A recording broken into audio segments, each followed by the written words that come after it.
മാതാവിനും ഈശോയ്ക്കും ഒരുപാട് നന്ദി. ആദ്യമേ തന്നെ ഞാൻ ഈ സാക്ഷ്യം പറയാൻ ഇത്ര ലേറ്റ് ആയതിന് മാതാവിനോട് ഈശോയോട് ക്ഷമ ചോദിക്കുന്നു. എൻ്റെ പേര് ഷിംന. ഞാൻ വരുന്നത് ആലപ്പുഴയിലെ അർത്തുങ്കൽ എന്ന സ്ഥലത്ത് നിന്നിട്ടാണ്. ഞാൻ ആദ്യമായിട്ട് ഇവിടെ വന്ന് ഉടമ്പടി എടുക്കുന്നത് ഓഗസ്റ്റ് 2, 2024 ഞാനിവിടെ വന്ന് ഉടമ്പടി എടുത്ത് സാക്ഷ്യം പറയാമെന്ന് പറഞ്ഞതിൻ്റെ ഫലമായിട്ട് അമ്മ മാതാവ് എനിക്ക് തന്ന അനുഗ്രഹങ്ങളാണ് ഞാൻ ആദ്യമായി പങ്കുവെക്കാൻ ആഗ്രഹിക്കുന്നത്. എൻ്റെ അമ്മയാണ് ഇവിടെ വന്ന് ആദ്യമായിട്ട് ഉടമ്പടി എടുക്കുന്നത്. അങ്ങനെയാണ് ഞാൻ ഉടമ്പടിയെക്കുറിച്ച് അറിയുന്നത്. ഞാനിപ്പോൾ നഴ്സിംഗ് കോഴ്സ് കംപ്ലീറ്റ് ചെയ്ത് നിൽക്കുവാണ്. അമ്മ ഇവിടെ വന്ന് ഉടമ്പടി എടുക്കുമ്പോൾ ഞാൻ സെക്കൻഡ് ഇയർ നഴ്സിംഗ് വിദ്യാർത്ഥിനിയാണ്. അമ്മ ഉടമ്പടി എടുത്തെങ്കിലും ഞങ്ങളെല്ലാവരും ഒരുമിച്ചാണ് രാവിലെയും വൈകിട്ടും ഒക്കെ തിരിച്ച് പ്രാർത്ഥിച്ചുകൊണ്ടിരുന്നത്. ഞാൻ തിരിച്ച് ലീവ് കഴിഞ്ഞ് ഹോസ്റ്റലിലേക്ക് പോകുമ്പോൾ അമ്മ എനിക്ക് മാതാവിൻ്റെ ഉപ്പും വെഞ്ചരിച്ച ചെറിയ കാശുരൂപവും ഉടമ്പടി തേനും ഒക്കെ തന്നു വിട്ടിരുന്നു. ഞാൻ പ്രത്യക്ഷീകരണ പ്രാർത്ഥനയൊക്കെ ഫോണിൽ ഫോട്ടോ എടുത്തിട്ടാണ് ഞാൻ പോയത്. എനിക്കെന്ന് പറയുമ്പോൾ ഭയങ്കരമായിട്ട് പേടിയുള്ള ഒരാളാണ്. എന്ന് പറയുമ്പോൾ എക്സാമിനാണെങ്കിൽ എക്സാം ഫിയർ, പിന്നെ കോൺഫിഡൻസിൻ്റെ കുറവുള്ള പേടി, പിന്നെ രാത്രിയിൽ കിടക്കുമ്പോൾ ഉള്ള പേടി. അങ്ങനെ ഞാൻ അതുകൊണ്ട് വീട്ടിൽ ചൊല്ലിയതുപോലെ തന്നെ ഞാൻ ഹോസ്റ്റലിലായിരുന്നപ്പോഴും രാവിലെ 5:30 എണീറ്റ് ഞാൻ പ്രത്യക്ഷീകരണ പ്രാർത്ഥനയൊക്കെ ചൊല്ലുമായിരുന്നു. പക്ഷേ അപ്പോഴൊന്നും ഉടമ്പടി എടുക്കണമെന്ന് ഞാൻ തീരുമാനിച്ചില്ലായിരുന്നു. അങ്ങനെ സെക്കൻഡ് ഇയറിൻ്റെ എക്സാം ടൈമിൽ വന്നപ്പോഴത്തേക്കും ഞാൻ മാതാവിൻ്റെ അടുത്ത് പ്രാർത്ഥിച്ചു. ഞാൻ 1 മാസം മുന്നേ ഇരുന്ന് പഠിക്കാൻ തുടങ്ങും, പക്ഷേ കുത്തിയിരുന്ന് പഠിക്കും, ഒന്നും തലയിലുണ്ടാകത്തില്ല. എല്ലാം കാണാതെ പഠിക്കുന്നൊരു ശീലമായിരുന്നു. അപ്പോൾ എൻ്റെ അടുത്ത് എല്ലാവരും പറയും മനസ്സിലാക്കി പഠിച്ചാലേ തലയിരിക്കത്തുള്ളൂ എന്ന് എല്ലാവരും പറയുമായിരുന്നു. പക്ഷേ ഞാൻ എത്ര പഠിച്ചാലും ഞാൻ പരീക്ഷയ്ക്ക് എഴുതുമ്പോൾ ഒന്നും ഉണ്ടാകത്തില്ല ആ പേപ്പറിൽ. അതുകൊണ്ട് ഞാൻ മാതാവിൻ്റെ അടുത്ത് പറഞ്ഞു 38 മാർക്കാണ് ഞങ്ങൾക്ക് പാസ് മാർക്ക്. അപ്പോൾ അത് എനിക്ക് 38 മാർക്ക് മതി, കൂടുതലൊന്നും വേണ്ട. ഞാൻ മാതാവിൻ്റെ അടുത്ത് പറഞ്ഞായിരുന്നു എനിക്ക് രണ്ടാമതൊന്നുകൂടെ എക്സാം എഴുതാനുള്ള സാമ്പത്തികം ഉണ്ടാകത്തില്ല എന്ന് പറഞ്ഞു. ഇതേ 38 മാർക്കാണ് ഫസ്റ്റ് ഇയറിൽ സീനിയേഴ്സ് എൻ്റെ അടുത്ത് പറഞ്ഞപ്പോൾ ഞാൻ എൻ്റെ മനസ്സിൽ വിചാരിച്ചു അത്രയും മാർക്ക് മേടിച്ചാൽ മതിയല്ലോ, അപ്പോൾ അത് കിട്ടാവുന്നേ ഉള്ളെന്ന് ഞാൻ പറഞ്ഞിരുന്നു. ഫസ്റ്റ് ഇയറിൽ 5 വിഷയമുണ്ട്. 3 വിഷയത്തിന് ഫസ്റ്റ് ഇയറിൽ എഴുതിയപ്പോഴേ എനിക്ക് 3 സപ്ലി ഉണ്ടായിരുന്നു. അത് രണ്ടാമത് സപ്ലി എക്സാമിൽ അതെനിക്ക് കിട്ടി. അത് എൻ്റെ മിടുക്ക് കൊണ്ടിട്ടല്ല, എനിക്ക് വേണ്ടിയിട്ട് അമ്മ മുട്ടുകുത്തിയിരുന്ന് പ്രാർത്ഥിക്കുന്നതുകൊണ്ട് മാത്രം എനിക്കത് കിട്ടിയതാണ്. അതുകൊണ്ട് സെക്കൻഡ് ഇയറിൽ ഞാൻ അമ്മ മാതാവിൻ്റെ അടുത്ത് എനിക്ക് 38 മാർക്ക് മതി എന്നാണ് പറഞ്ഞത്. ഞാൻ എക്സാമിന് പോകുമ്പോൾ അമ്മ മാതാവിൻ്റെ ഉപ്പ് വിശ്വാസപ്രമാണം ചൊല്ലി വെള്ളത്തിലിട്ട് അത് കുടിച്ചിട്ടാണ് പോകുന്നത്. പിന്നെ ചെറിയ കാശുരൂപം വിശ്വാസപ്രമാണം ചൊല്ലി എനിക്ക് ഉടുപ്പിൽ പിൻ ചെയ്ത് വെച്ചിട്ടാണ് ഞാൻ എക്സാമിന് പോയിക്കൊണ്ടിരുന്നത്. അങ്ങനെ എക്സാമിൻ്റെ റിസൾട്ട് വന്നു. എനിക്ക് സെക്കൻഡ് ക്ലാസ് ഉണ്ടായിരുന്നത്. ഇങ്ങനെ കിട്ടിയെന്ന് എനിക്കറിയത്തില്ല, അമ്മ മാതാവ് തന്നതാണ്. അമ്മ മാതാവിന് ഈശോയ്ക്കും ഒരുപാട് നന്ദി. ഞാൻ സെക്കൻഡ് ഇയറിൽ ഇങ്ങനെ പ്രാർത്ഥിക്കുമെങ്കിലും ഞാൻ ഉടമ്പടി എടുക്കാൻ തീരുമാനിച്ചില്ലായിരുന്നു. അതേപോലെ ഞാൻ ജപമാല ചൊല്ലുമെങ്കിൽ സ്കിപ്പ് ചെയ്ത് കളയുമായിരുന്നു, എല്ലാ ദിവസവും ഒന്നും ചൊല്ലത്തില്ലായിരുന്നു. പക്ഷെ അങ്ങനെ ഞാൻ തേർഡ് ഇയറിലായി. തേർഡ് ഇയർ എനിക്ക് സെക്കൻഡ് ഇയർ പോലെ അത്ര എളുപ്പമല്ലായിരുന്നു. തേർഡ് ഇയറിലെന്ന് പറയുമ്പോൾ എക്സാം ആണെങ്കിലും അല്ലാതെ കോളേജിലുണ്ടാകുന്ന ചെറിയ ചെറിയ കാര്യങ്ങളാണെങ്കിലും ഹോസ്റ്റലിലുണ്ടാകുന്ന ചെറിയ കാര്യങ്ങളും പോലും എന്നെ ഭയങ്കരമായിട്ട് അഫക്റ്റ് ചെയ്യാൻ തുടങ്ങി. ഞാൻ എപ്പോഴും തന്നെ വിഷമിച്ചിരിക്കുന്നതാണ് എല്ലാവരും കാണുന്നത്. ഞാൻ രാത്രിയിലൊക്കെ ഒരുപാട് കടന്ന് കരയുമായിരുന്നു. എനിക്ക് തന്നെ അറിയത്തില്ല എന്തിനാണ് ഞാൻ കരയുന്നതെന്ന്.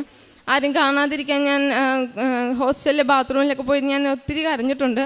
എനിക്കറിയത്തില്ല ഞാൻ എന്തിനാണ് അപ്പോൾ കരയുന്നതെന്ന്. അമ്മ ഉടമ്പടി എടുത്തിട്ടുള്ളതുകൊണ്ട് ഒരുപാട് സാക്ഷ്യങ്ങൾ എനിക്ക് അയച്ചു തരുമായിരുന്നു. അങ്ങനെ ഞാൻ എപ്പോഴും തന്നെ സാക്ഷ്യം കാണുമായിരുന്നു.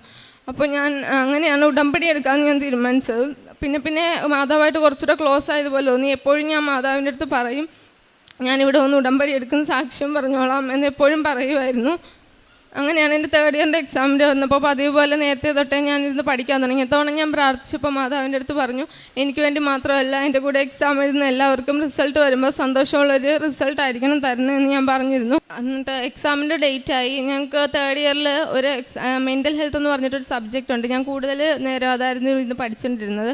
പക്ഷേ എക്സാം കഴിഞ്ഞ് എക്സാമിന് ഹോളിലിരിക്കുമ്പോഴും എല്ലാ തവണത്തെ പോലെ മാതാവിൻ്റെ കാശുരൂപം കുത്തിയിട്ടാണ് ഞാൻ പോയത്. ഉപ്പ് വിശ്വാസപ്രമാണം ചൊല്ലി കഴിച്ചുകൊണ്ടാണ് ഞാൻ പോയത്. എക്സാമിന് എഴുതിയപ്പോഴും ഞാൻ അതിന് പാസ്സാകും, നല്ലതായിട്ട് എഴുതിയെന്നുള്ള രീതിയിലാണ് ഞാൻ ഇറങ്ങിയത്. പക്ഷെ പുറത്ത് വരുമ്പോൾ ഡിസ്കഷൻ ഉണ്ടാവില്ല. എല്ലാവരും പറഞ്ഞു കഴിയുമ്പോഴത്തേക്കും എനിക്ക് തോന്നി ഞാൻ എഴുതിയതിൽ ഞാൻ മാത്രമാണ് ഇത്രയും പൊട്ടയായിട്ട് എഴുതിയിരിക്കുന്നത്. എല്ലാവരും പറഞ്ഞു നീ കുറേ നേരം ഇരുന്ന് പഠിച്ചതായിരുന്നല്ലോ, പിന്നെ എന്തുകൊണ്ട് നിനക്കത് എഴുതാൻ പറ്റിയില്ല എന്ന് എല്ലാവരും പറഞ്ഞു. എല്ലാവർക്കും അത് ഈസി ആയിരുന്നിട്ടുള്ളൊരു എക്സാം ആയിരുന്നു. ഞാനത് എൻ്റെ ഒരു രീതിയിൽ മാർക്ക് കൂട്ടിയപ്പോൾ എനിക്കതിന് 30 മാർക്ക് എന്തോ കിട്ടുന്നുള്ളായിരുന്നു. ഞാൻ മാതാവിനോട് പറഞ്ഞു എന്തായാലും ഞാൻ ഉടമ്പടി എടുക്കാമെന്ന് പറഞ്ഞിട്ടുണ്ടല്ലോ, മാതാവ് എന്നെ പാസ്സാക്കും. പിന്നെ ആ ഇയർ തൊട്ട് ഞാൻ ഓരോ എക്സാം പോയിട്ട് വന്നിട്ട് ഞാൻ മാതാവിന് എൻ്റെ എക്സാം എനിക്ക് നല്ലതാണെങ്കിലും ചീത്തതാണെങ്കിലും ഞാൻ മാതാവിൻ്റെ അടുത്ത് എനിക്ക് നല്ല എക്സാം എഴുതാൻ സാധിച്ചതിന് നന്ദി പറഞ്ഞുകൊണ്ട് ഒരു ജപമാല ചൊല്ലുമായിരുന്നു. വൈകുന്നേരത്തെ ജപമാല കൂടാതെ പിന്നെ നേരത്തെയൊക്കെ ലഞ്ച് ടൈമിന് വന്നിട്ട് റീൽസ് കണ്ടുകൊണ്ടിരിക്കുമായിരുന്നു ഞാൻ. പിന്നെ ഞാൻ ലഞ്ച് ടൈമിന് വരുമ്പോഴും ആ സമയത്ത് ഇരുന്ന് ജപമാല ചൊല്ലാനായിട്ട് നോക്കി. അങ്ങനെ റിസൾട്ട് വരുന്ന സമയമായി. റിസൾട്ട് വന്നു. എൻ്റെ എല്ലാവർക്കും സൈറ്റ് ബിസിയാണ്. ഞാൻ അങ്ങനെ എൻ്റെ രജിസ്റ്റർ നമ്പർ അടിച്ചു വെച്ചിട്ട് ഫോൺ മാറ്റി വെച്ച് പ്രത്യക്ഷീകരണ പ്രാർത്ഥന ചൊല്ലിയിട്ട് നോക്കത്തുള്ളൂ എന്ന് പറഞ്ഞായിരുന്നു. അങ്ങനെ പ്രത്യക്ഷീകരണ പ്രാർത്ഥന ചൊല്ലിയിട്ടാണ് ഞാൻ എടുത്തത്. അപ്പോൾ എനിക്ക് ഫസ്റ്റ് ക്ലാസ് ഉണ്ടായിരുന്നു. ഞാൻ അങ്ങനെ ആദ്യം നോക്കിയത് MHN എന്ന് പറയുന്ന സബ്ജക്റ്റിൻ്റെ മാർക്കാണ്. അപ്പോൾ അവിടെ എനിക്ക് 5 മാർക്ക് ഗ്രേസ് മാർക്ക് കയറിയിട്ടുണ്ട്. അങ്ങനെ ഗ്രേസ് മാർക്ക് കയറാറില്ല, 7 മാർക്ക് എന്തോ ഗ്രേസ് മാർക്ക് ഞങ്ങൾക്ക് ഉള്ളത്. അതിൽ 4 സബ്ജക്റ്റ് ഉണ്ടെങ്കിൽ 3 എണ്ണം പാസ്സായെങ്കിൽ മാത്രം അത് കയറാറുള്ളൂ. അങ്ങനെ എനിക്ക് ഗ്രേസ് മാർക്ക് കയറിയിട്ടുണ്ടായിരുന്നു. എനിക്ക് അമ്മ മാതാവിനീശോയ്ക്ക് ഒരുപാട് നന്ദി. ആ ഒരു ഇയറിന് മുൻപത്തെ ഇയറിൽ വെച്ചിട്ട് ഞങ്ങളുടെ ആ ഒരു ബാച്ചിന് എല്ലാവർക്കും തന്നെ ഞെട്ടുന്ന ഒരു രീതിയിൽ നല്ലൊരു റിസൾട്ട് ഉണ്ടായിരുന്നു. ആ ഒരു ഇയറിൽ കുറച്ച് പേര് ഫെയിലായതൊഴികെ ബാക്കി എല്ലാവർക്കും നല്ല റിസൾട്ടോടെ എല്ലാവരും പാസ്സായി. അങ്ങനെ ഞാൻ 4th ഇയറിലോട്ട് വന്നു. ഞാൻ പഠിക്കുന്നത് ലോൺ എടുത്തിട്ടാണ്. അങ്ങനെ 4th ഇയറിൻ്റെ ഫീസ് അടക്കുന്നതിനായിട്ട് ലേറ്റായി ബാങ്കിൽ നിന്ന്. അപ്പോൾ ഫീസ് അടക്കാത്തവരെല്ലാവരും അടക്കം ഞങ്ങൾ ലീവ് കഴിഞ്ഞ് തിരിച്ച് വന്നതേ ഉണ്ടായിരുന്നുള്ളൂ. അപ്പോൾ ഞങ്ങളടുത്ത് പറഞ്ഞ് തിരിച്ച് വീട്ടിലോട്ട് പൊക്കോ, ഫീസ് അടച്ചിട്ട് കയറിയാൽ മതി എന്നുള്ള രീതിയിൽ പറഞ്ഞു. ഞങ്ങൾ ഓരോരുത്തരുടെയും ഞങ്ങളൊന്നുകൂടെ സംസാരിച്ച് നോക്കി. ഓരോരുത്തരുടെയും പ്രശ്നങ്ങൾ വെച്ചിട്ട് അവരൊരു ഗ്യാപ്പ് തന്നു. അങ്ങനെ ഞങ്ങളുടെ അടുത്ത് പറഞ്ഞ് 2 ദിവസത്തിനുള്ളിൽ ഫീസ് അടച്ചില്ലെങ്കിൽ വീട്ടിൽ പൊക്കോളാൻ പറഞ്ഞു. അങ്ങനെ ഞാൻ മാതാവിൻ്റെ അടുത്ത് പറഞ്ഞു, ഞാനിവിടെ ഒന്ന് സാക്ഷ്യം പറഞ്ഞോളാം, എനിക്ക് ഫീസ് അടച്ചില്ലെന്നുണ്ടെങ്കിൽ തിരിച്ച് പിന്നെയും വീട്ടിൽ പോയി തിരിച്ചു വരേണ്ടി വരും. അതുകൊണ്ട് 2 ദിവസത്തിനുള്ളിൽ എൻ്റെ ഫീസ് അടക്കണമെന്ന് ഞാൻ പറഞ്ഞിട്ടുണ്ടായിരുന്നു. ഞാൻ അന്ന് ബാങ്കിൽ വിളിക്കുമ്പോൾ ഒരു പ്രോസസ്സിങ് നടക്കുന്നേ ഉള്ളൂ, സമയം എടുക്കുമെന്ന് പറഞ്ഞു. 2 ദിവസത്തിന് ശേഷം ഞാൻ 2ാമത്തെ ദിവസം ഉച്ചയ്ക്ക് വിളിച്ചപ്പോൾ അവർ പറഞ്ഞു എൻ്റെ ഫീസ് അടച്ചിട്ടുണ്ടെന്ന് അവർ പറഞ്ഞു. അമ്മ മാതാവിനീശോയ്ക്ക് ഒരുപാട് നന്ദി. പിന്നെയെന്ന് പറയുമ്പോൾ എനിക്ക് മന്ത്ലി ഉള്ള എൻ്റെ പീരീഡ്സ് ഇറഗുലറായിരുന്നു. അതെന്ന് പറയുമ്പോൾ ഒരു മാസം വന്ന് പിന്നെ 20 ദിവസം അല്ലെങ്കിൽ അടുത്ത ദിവസം വരത്തില്ല, അങ്ങനെ അത്ര ലേറ്റായിട്ടാണ് വന്നത്. ആദ്യം ഞാനതിന് ഇമ്പോർട്ടൻസ് കൊടുത്തിട്ടില്ലായിരുന്നില്ല. പക്ഷെ നമ്മൾ പഠിക്കുന്ന ഒരു കാര്യമായതുകൊണ്ട് നമുക്കതിൻ്റെ ഇമ്പോർട്ടൻസ് മനസ്സിലായപ്പോഴും ഒരു ചെറിയ പേടി വന്നു. അങ്ങനെ ഞാൻ മാതാവിൻ്റെ അടുത്ത് പറഞ്ഞു, നേരത്തെ തൊട്ടേ ഹീമോഗ്ലോബിനൊക്കെ എനിക്ക് കുറവുള്ള ഒരാളാണ്, അനീമിക്കാണ് ഞാൻ ഭയങ്കര. അങ്ങനെ എപ്പോഴും ഞാൻ മെഡിസിൻ എടുക്കുന്ന ഒരാളാണ്. ഹോസ്റ്റലിൽ വീട്ടിൽ നിന്ന് പോയി തിരിച്ചു വരുമ്പോൾ എൻ്റെ കയ്യിൽ മാത്രം ഒരു കൂട്ടം ഗുളികയും കാര്യങ്ങളൊക്കെ ഉണ്ടാകും. പിന്നെ ഞാൻ മാതാവിൻ്റെ അടുത്ത് പറഞ്ഞു, ഇത്ര നാൾ ഞാൻ ഇത് കഴിച്ചു, എന്നിട്ട് എനിക്കൊരു മാറ്റവും ഇല്ല, ഇനിയിപ്പം ഞാൻ ഇത് നിർത്തുവാ, ഇനി ഞാൻ ഗുളിക കഴിക്കുന്നില്ലെന്ന് പറഞ്ഞു. ഡേറ്റിന് മുന്നേയുള്ള ദിവസങ്ങളിൽ ഞാൻ അമ്മ മാതാവിൻ്റെ ഉപ്പിട്ട് വിശ്വാസ പ്രമാണം ചൊല്ലി വെള്ളം കുടിക്കുമായിരുന്നു.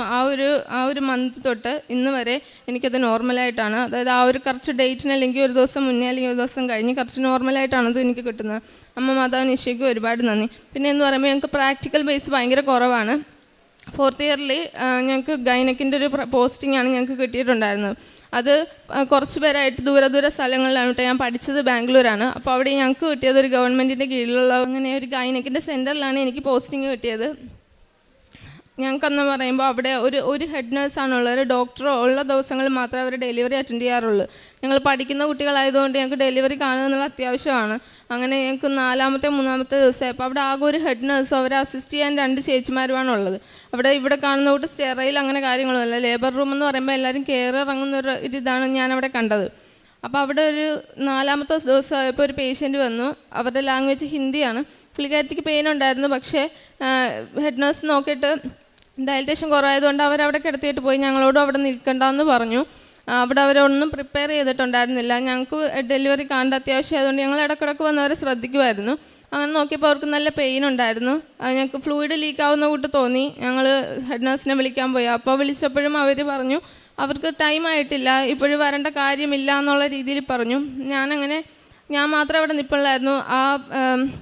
ഒരു പേഷ്യൻറ്റ് വീണ്ടും നേഴ്സിനെ വിളിക്കുന്നുള്ള രീതിയിൽ കാണിച്ചു.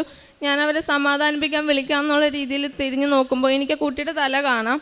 ഡെലിവറി നടന്നുകൊണ്ടിരിക്കുവാണ്. ഞാൻ മാത്രമേ അവിടെ ഉള്ളൂ. ഞാൻ പഠിക്കുന്ന ഒരാളാണ്. തിയറി ക്ലാസ് മാത്രമേ എനിക്ക് കിട്ടിയിട്ടുള്ളൂ. ഞാൻ ഒരു ഒറ്റക്ക് ഡെലിവറി ഒന്നും അറ്റൻഡ് ചെയ്യാൻ ഞാൻ ആയിട്ടില്ല. ഞാനപ്പോൾ പെട്ടെന്ന് തന്നെ അവരെ നോക്കി, അവരെ വിളിച്ച് ഓടി വന്നവർ. അപ്പോഴത്തേക്കും അതിൻ്റെ സൈഡായിട്ട് ഒരു പീഡിയാട്രിക് OP ഉണ്ട്, ഒരു പീഡിയാട്രിക് ഡോക്ടറും കൂടെ ഉണ്ടായിരുന്നു. ബാക്കി ഞങ്ങൾ സ്റ്റുഡൻസ് ആയതുകൊണ്ട് ഞങ്ങളെ പുറത്താക്കിയെങ്കിലും ഞങ്ങൾക്ക് കാണാൻ വാതിലിൻ്റെ ഇടക്കൂടെ. ആ ചേച്ചി ഭയങ്കരമായിട്ട് സ്ട്രെസ് ആയതുകൊണ്ട് അവർ ആ ഒരു ടൈമിൽ കുട്ടിയുടെ തല മാത്രമേ പുറത്ത് വന്നിട്ടുള്ളൂ. അവർ കാലടിപ്പിച്ചു. പറയാമല്ലോ, കുട്ടിക്ക് ശ്വാസം കിട്ടത്തില്ല. ബാക്കി അവർ ഫുൾ സ്ട്രെസ്സായവർക്ക് പറ്റുന്നില്ല ബാക്കി പുഷ് ചെയ്യാനൊന്നും. ബാക്കി പ്രൊസീജിയേഴ്സൊക്കെ ചെയ്ത് കുട്ടീനെ അവർ പുറത്തെടുത്തു. സക്ഷനൊക്കെ കൊടുത്തെങ്കിലും അതിന് ഓൾറെഡി കളർ ചേഞ്ചസ് ഒക്കെ വന്നിട്ടുണ്ട്. കുട്ടിക്ക് അനക്കമൊന്നുമില്ല. കുറച്ച് നേരത്തേക്ക് എല്ലാവരും ഒപ്പം ഒന്ന് പേടിച്ചു. ആ ഒരു സെൻറ്റർ എന്ന് പറയുമ്പോൾ നോർമൽ ഡെലിവറി ആകാൻ സാധ്യത ഉള്ളത് മാത്രം എടുക്കുന്നത്, ബാക്കിയുള്ളതൊക്കെ റെഫർ ചെയ്യും. അപ്പോൾ ഞങ്ങളപ്പോൾ പുറത്ത് നിന്നു, അകത്തോട്ട് കയറാൻ ആർക്കും ഒരു ഇതില്ലായിരുന്നു. അപ്പോഴത്തേക്കും ഞാൻ മാതാവിൻ്റെ അടുത്ത് പറഞ്ഞു, എനിക്കിവരെ അറിയത്തില്ല, ഞാൻ എന്തായാലും ഇവിടെ ഒന്ന് ഉടമ്പടി എടുക്കും, അപ്പം ഞാനിവിടെ ഒന്ന് സാക്ഷ്യം പറഞ്ഞോളാം, ആ കുഞ്ഞിനും അമ്മക്കും ഒന്നും സംഭവിക്കരുതെന്ന്. കുറച്ച് കഴിഞ്ഞ് കേട്ടത് ആ കൊച്ചിൻ്റെ കരച്ചിലാണ്. അങ്ങനെ ആ കുട്ടിക്കൊന്നും സംഭവിച്ചില്ല. ഞാനത് ഏറ്റവും എൻ്റെ കാര്യങ്ങൾ ഉപരിയായിട്ട് ഇവിടെ വന്ന് എനിക്കത് സാക്ഷ്യം പറയണമെന്ന് തോന്നി. അമ്മ മാതാവിന് ഈശോയ്ക്ക് ഒരുപാട് നന്ദി. പിന്നീട് ഞങ്ങൾക്ക് പ്രസൻറ്റേഷൻ ക്ലാസ് ഉണ്ടായിരുന്നു. എനിക്ക് ഇംഗ്ലീഷ് വലുതായിട്ടൊന്നും പറയാൻ അറിയാത്തൊരാളാണ് ഞാൻ. പെറുക്കിയായിട്ടാണ് പറയുന്നത്. ഇംഗ്ലീഷ് മീഡിയത്തിൽ പഠിച്ച ഒരാളായിട്ടും എനിക്ക് ലാംഗ്വേജ് എത്രയും പോരായിരുന്നു. ഞാൻ മാതാവിൻ്റെ അടുത്ത് പ്രാർത്ഥിച്ചു, മറ്റുള്ളവരുടെ മുമ്പിൽ നാണം കെടാതെ എനിക്കൊരു ഫ്ലോയിൽ എനിക്ക് ഇംഗ്ലീഷ് എടുക്കാൻ സാധിക്കണം. 4th ഇയറിലെന്ന് പറയുമ്പോൾ ജൂനിയേഴ്സിനും എടുത്ത് കൊടുക്കേണ്ടതാണ്. ഞാനെന്ന് പറയുമ്പോൾ അടുത്തുനിന്ന് ഒരാളുടെ അടുത്ത് പറഞ്ഞു കഴിഞ്ഞാൽ രണ്ടാമത് അവർ എൻ്റെ അടുത്ത് ചോദിക്കുമ്പോഴേ ഞാൻ വീണ്ടും പറയുമ്പോഴേ അവർ കേൾക്കത്തുള്ളൂ. അത്രയും പതുക്കെ ഞാൻ പറയുന്നത്, അത്രയും കോൺഫിഡൻസ് കുറവുള്ള ഒരാളാണ് ഞാൻ. അപ്പോൾ അങ്ങനെ ഞാൻ മാതാവിൻ്റെ അടുത്ത് പറഞ്ഞ് ഉപ്പിട്ട് പ്രാർത്ഥിച്ചുകൊണ്ടാണ് ഞാൻ പോയത്. അങ്ങനെ പ്രസൻറ്റേഷൻ എനിക്ക് നന്നായിട്ട് എടുക്കാൻ സാധിച്ചു. ഒരു 120 പിള്ളേരുള്ള ക്ലാസ്സിൽ എനിക്ക് അവർ മീഡിയത്തിൽ കേൾക്കത്തക്ക വിധത്തിൽ നന്നായിട്ട് ഫ്ലോയ്ക്ക് ഇംഗ്ലീഷ് പറഞ്ഞ് എനിക്ക് ക്ലാസ് എടുക്കാൻ സാധിച്ചു. അമ്മ മാതാവിന് ഈശോയ്ക്ക് ഒരുപാട് നന്ദി. ഞാൻ അതിനുശേഷം ഞങ്ങൾക്ക് 4th ഇയറിൻ്റെ എക്സാമിന് മുന്നേ ആയിട്ട് ഇവിടെ വന്നു. ഓഗസ്റ്റ് 2-ാം തീയതി ഞാനിവിടെ വന്ന് ഉടമ്പടി എടുത്തു. അതിന് ഞങ്ങൾക്ക് പ്രാക്ടിക്കൽ കുറവായതുകൊണ്ട് ഞാൻ മാതാവിൻ്റെ അടുത്ത് പറഞ്ഞു, വീടിനടുത്തൊരു ഹോസ്പിറ്റലുണ്ട്, ഞാൻ അവിടെ നിന്ന് ചോദിക്കുമ്പോൾ എനിക്കവർ ഒരു പ്രാക്ടീസ് തരാനായിട്ട് സമ്മതിക്കണം. അങ്ങനെ എല്ലാ ഹോസ്പിറ്റലിൽ സമ്മതിക്കത്തില്ല. ഞാൻ മാതാവിൻ്റെ അടുത്ത് പറഞ്ഞിട്ടാണ് ഇവിടെ നിന്ന് പോയത്. ഞാൻ ചെന്ന് ചോദിച്ചപ്പോൾ അവർ 2 മാസത്തേക്ക് എനിക്ക് അവിടെ പ്രാക്ടീസ് ചെയ്യാനായിട്ടൊരു സമയം ഒരുക്കി തന്നു. അതിനുശേഷം ഞാൻ 4th ഇയറിൻ്റെ എക്സാമായി. എല്ലാ തവണത്തെയും പോലെ അല്ല, 4th ഇയറിൻ്റെ എക്സാമിന് എനിക്കെന്തോ പഠിക്കാനും തോന്നിയില്ല, ഞാൻ പഠിച്ചില്ല ഒന്നും. ഞാൻ മാതാവിൻ്റെ അടുത്ത് ബാക്കി പള്ളിയിൽ പോകുന്നുണ്ട്, ഞാൻ ബൈബിൾ വായിക്കുന്നുണ്ട് കറക്റ്റായിട്ട്, പത്രമൊക്കെ ഇവിടെ ഒന്ന് വാങ്ങിച്ച് വിതരണം ചെയ്യുന്നുണ്ട്. പക്ഷേ ഞാൻ ഒന്നും പ്രാർത്ഥിക്കുന്നൊക്കെ ഉണ്ട്, പക്ഷെ ഞാനൊന്നും പഠിച്ചില്ല ഇത്തവണ. എനിക്ക് പഠിക്കാനായിട്ട് തോന്നുന്നേയില്ല. എല്ലാ പ്രാവശ്യവും എക്സാമിന് 1 മാസം മുന്നേ കുത്തിയിരുന്ന് പഠിക്കുന്ന ഞാൻ ഒന്നും പഠിക്കാനായിട്ട് എനിക്ക് തോന്നിയില്ല. ഞാൻ അങ്ങനെ 4th ഇയറിൻ്റെ എക്സാമിന് 10 ദിവസം മുന്നേ ഹോസ്റ്റലിൽ വന്നു. എന്നിട്ട് ഞാനൊന്നും പഠിച്ചിട്ടില്ല. ഞാൻ മാതാവിൻ്റെ അടുത്ത് പറഞ്ഞു, നീയാണ് എന്നെ പഠിപ്പിച്ചത്, നീയാണ് എന്നെ കൈപിടിച്ച് പരീക്ഷ എഴുതുന്നത്, നീയാണ് എനിക്ക് എൻ്റെ റിസൾട്ട് നോക്കുന്നത്, അതുകൊണ്ട് എന്നെ പാസ്സായിക്കൊള്ളാം, ഞാനിവിടെ ആരുമല്ല എന്ന് ഞാൻ പറഞ്ഞിട്ടുണ്ടായിരുന്നു മാതാവിൻ്റെ അടുത്ത്. ഞാൻ 2 മാർക്കിൻ്റെ ചെറിയ ചെറിയ സംഭവങ്ങൾ ഞാൻ പഠിച്ചിട്ടുള്ളൂ. അത് തന്നെ റിപ്പീറ്റ് ചെയ്ത് ഞാൻ പഠിച്ചുകൊണ്ടിരുന്നു. ഞാൻ വലുതായിട്ടൊന്നും തന്നെ ഞാൻ പഠിച്ചിട്ടില്ല. കുട്ടികൾ അവിടെ ഇരുന്ന് ഡിസ്കസ് ചെയ്യുമ്പോൾ ഞാൻ മാതാവിൻ്റെ അടുത്ത് പറയുന്നതൊന്നും ഞാൻ കേട്ടിട്ട് കൂടി ഇല്ല. ഞാൻ എങ്ങനെ എക്സാം എഴുതുമെന്ന് എനിക്കറിയത്തില്ല. ഞാൻ എക്സാമിന് പോയപ്പോൾ എൻ്റെ കർച്ചീഫിൽ മാതാവിൻ്റെ ഉപ്പ് വിശ്വാസ പ്രമാണം ചൊല്ലി എടുത്തുകൊണ്ടാണ് പോയത്. ഞാൻ എഴുതിയ 3 എക്സാമിലും എക്സാം ഷീറ്റിൽ മാതാവിൻ്റെ ഉപ്പ് ഇട്ടിട്ടാണ് എഴുതിയത്. 10 മാർക്കിൻ്റെയൊക്കെ ഉത്തരങ്ങൾ ഞാനൊന്നും എഴുതാതെ വിട്ടിട്ടുണ്ട്. എനിക്കറിയാവുന്ന കുറേ പൊട്ടത്തരങ്ങളൊക്കെ ഞാൻ എഴുതി വെച്ചിരിക്കുന്നത്. ഞാനൊന്നും എഴുതിയിട്ടില്ല അതുമേൽ. എന്നിട്ടും എക്സാം കഴിഞ്ഞ് പുറത്തിറങ്ങിയ കുട്ടികൾ എൻ്റെ അടുത്ത് ചോദിച്ചപ്പോൾ ടഫായിരുന്നു, എക്സാം പാസ്സാകുമെന്ന് അറിയത്തില്ലെന്ന് അവർ എന്നോട് ഇങ്ങടുത്ത് പറഞ്ഞപ്പോൾ ഞാൻ പറഞ്ഞു, നമ്മളെല്ലാവരും പാസ്സാകുമെന്നുള്ളതാണ് ഞാൻ അങ്ങോട്ട് പറഞ്ഞത്. അങ്ങനെ ഇവിടെ വീട്ടിലായിരുന്നപ്പോഴാണ് റിസൾട്ട് ഔട്ടായത്. അപ്പോഴും എനിക്ക് ടെൻഷനോ കാര്യങ്ങളോ ഒന്നുമില്ല. പക്ഷെ ഞാനൊന്നും ആ പേപ്പറിൽ എഴുതിയിട്ടില്ല. മാതാവിൻ്റെ കൂട്ടത്തിലുള്ള വിശ്വാസത്തിലാണ് ഞാനത് എഴുതിയത്. റിസൾട്ട് വന്നു. ഞാൻ മാതാവിൻ്റെ അടുത്ത് രാത്രിയാണ് വന്നത്. ഞാൻ മാതാവിൻ്റെ അടുത്ത് നേരത്തെ പറഞ്ഞു, രാത്രി ആയതുകൊണ്ട് ഉറങ്ങിപ്പോകുന്നതുകൊണ്ട് നേരത്തെ ജപമാല ചൊല്ലിയിട്ട് കിടക്കാമെന്ന്. നേരത്തെ തന്നെ അമ്മ മാതാവിനെ നന്ദി പറഞ്ഞുകൊണ്ട് ജപമാല ചൊല്ലിയിട്ടാണ് ഞാൻ കിടന്നത്. 4 മണിക്ക് അപ്പോൾ റിസൾട്ട് കിട്ടി.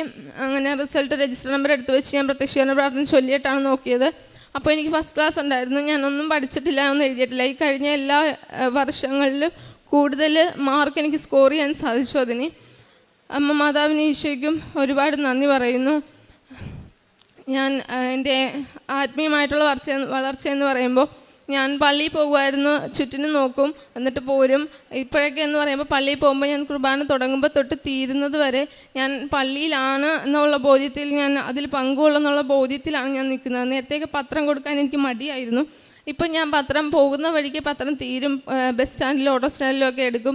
പിന്നെ അമ്മയുമായിട്ട് ഇവിടെ വന്ന് പത്രം എടുത്തുകൊണ്ട് പോയിട്ട് വണ്ടാനം ഹോസ്പിറ്റലിലൊക്കെ പോയി ചെറിയ കാശ് രൂപവും തേനും ഒക്കെ വാങ്ങിക്കൊണ്ട് പോയി അവർക്ക് പറഞ്ഞു കൊടുത്തിട്ടാണ് വീട്ടിലോട്ട് പോകുന്നത്. കാരുണ്യപ്രവൃത്തി എന്ന് പറയാൻ, ഞാൻ ട്രെയിനിൽ പോകുമ്പോൾ എനിക്ക് എടുക്കുന്ന പൊതിച്ചോറിൻ്റെ കൂട്ടത്തിൽ ഞാൻ എക്സ്ട്രാ എടുക്കും.